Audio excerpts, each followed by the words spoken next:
आइए जानते हैं अन्नदाता निशुल्क फोन के माध्यम से पूछे गए समस्याओं का समाधान। अन्नदाता निशुल्क फोन संपर्क सेवा के माध्यम से पूछे गए प्रश्नों में से आज हमने जिस प्रश्न को कार्यक्रम में शामिल किया है उसे पूछा है जिला श्री गंगानगर के कृषक रमनदीप सिंह ने। यह मृदा सुधार के बारे में संपूर्ण जानकारी चाहते हैं। तो रमनदीप सिंह जी, आपकी जानकारी के लिए प्रस्तुत है कार्यक्रम का ये अंश। किसान भाइयों, आज देश के बहुत से भागों में उपजाऊ मिट्टी लगातार बंजर हो रही है और मिट्टी के गुणों में कमी आने के कारण इसकी उपजाऊ क्षमता में गिरावट आ रही है। इसके लिए सबसे पहले एक नजर डालते हैं मृदा पीएच पर। जिस मृदा का पीएच मान 7 है तो वह मृदा उदासीन होती है, जो खेती के लिए सर्वोत्तम होती है।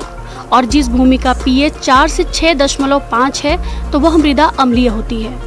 और जिस मृदा का पीएच 7 से 8.5 तक है तो वह मृदा लवणीय होती है। और जिस भूमि का पीएच 8.5 से अधिक है वह क्षारीय होती है।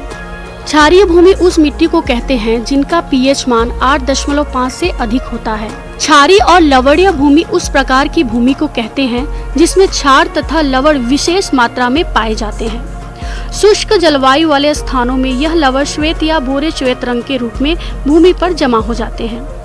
यह भूमि पूर्णतया अनुपजाऊ और ऊसर होती है और इसमें शुष्क ऋतु में कुछ लवण प्रिय पौधों के अलावा अन्य किसी भी प्रकार की वनस्पति नहीं उग पाती है। लवणीय और क्षारीय मृदा को ऊसर मृदा भी कहते हैं। इन मृदाओं में सोडियम, पोटेशियम और मैग्नीशियम के लवणों का अनुपात अधिक होता है। लवणीय क्षारीय मृदा को जिप्सम या पाइराइट का प्रयोग करके सुधारा जा सकता है।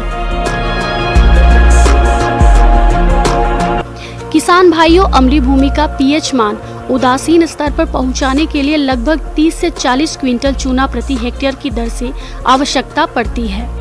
इसे बुआई से पहले बिखेर कर खेत में अच्छी तरह मिला देना चाहिए। इसका असर 4 से 5 साल तक जमीन में रहता है। इसके अलावा आसानी से उपलब्ध basic slag, press mud, lime का प्रयोग करके अम्लीय भूमि को सुधार कर पैदावार बढ़ा सकते हैं। खेत में कार्बनिक खादों का इस्तेमाल करें। खेत में उचित जल निकास का प्रबंध करें। फसल की आवश्यकता से अधिक सिंचाई न करें। अम्लता सहन करने वाली फसलें उगाएं।